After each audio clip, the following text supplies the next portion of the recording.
Pupunta kami ng ng food for less. Bibili kami ng basil, cilantro, may carrots.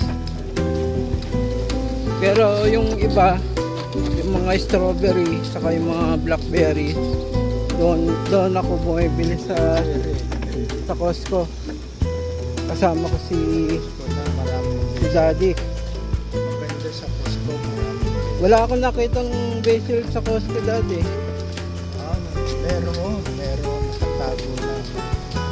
Titingnan ko sa sunod na punta ko.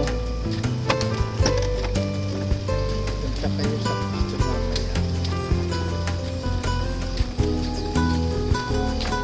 mamaya. Mamaya kami ni Ma'am Fred na punta sa bangko. Hindi, pupunta sa bangko.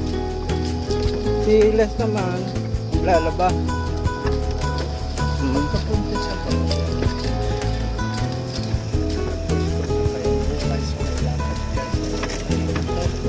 Wala kayang palitan ngayon eh. Ang palitan ngayon sa peso, 60 pesos.